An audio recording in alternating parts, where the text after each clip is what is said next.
Қайырлы күн достар, бүгін сіздерге үш бұрыш десертінің рецебін ұсынамын. Видео рецепт өте қызықты, сол себепті видеомды соңына дейін көріп, пікір қалдырып, арнама тіркелуді ұмытпаңыздар. Әдеттегідей ертіш өнімінің 20% қаймағын пайдаланамын.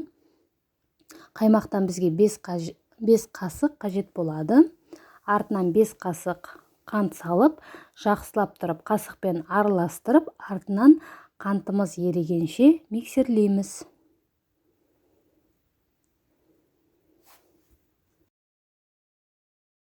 Креміміз өз формасын жақсы ұстасын десеңіздер, загуститель для сметаны деген қоспа бар, соны пайдалануға болады. Пайдаланбау өз еркілеріңіз.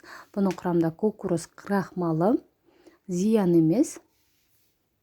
Кремі жақсы ұстасын десеңіздер, пайдалануға кеңес беремін. Мінекей креміміз дайын болды. Ендігі 2-3 қасықты салафановый мешокқа салып қоямыз. Алда қажет болады. Тақтайды немесе де басқа да тегіс форманы пайдалансаңыздар болады. Үстінен пищевой пленканы орап, тура видеодағыдай үстінен какаоны себесіздер. Жәнегі салафановый мешокқа дайындаған кремімізді осы какаоның бетіне ыңғайларыңызға қарай етіп жағып шығасыздар.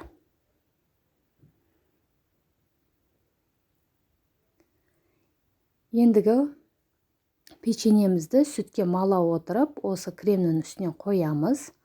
Бізге 15 штук печенье қажет болады. Кез келген печенье түрін пайдалануға болады. Өз еркілеріңізбен. Топленое молоко или рахаттың крокет болсын. Қандай печенье өздеріңізге ыңғайлы. Түрпішті болса болғаны. Ендігі печеньелеріміздің үстінен кремімізді қасықпен жағып тегістейміз.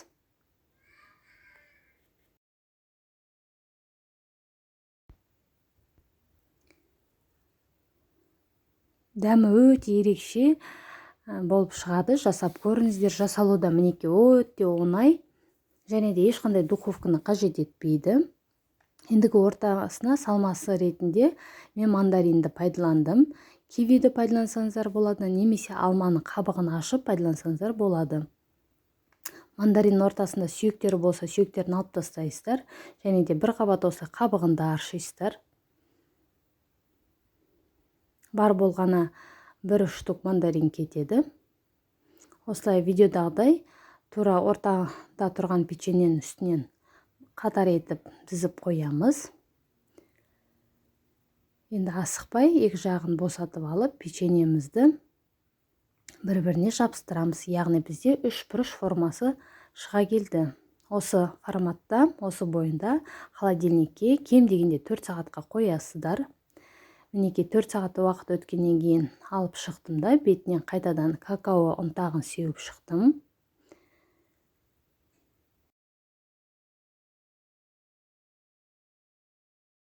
Мінекей қарапайым заттардан жасалынатын 3 бұрыш десерті осы. Видео рецепт ұнаса, міндетті түрде пікір қалдырып, лайк басып, арнама тіркелуді ұмытпаңыздар. Сіздермен болған Айман. Келесі кездескенше сау болыңыздар.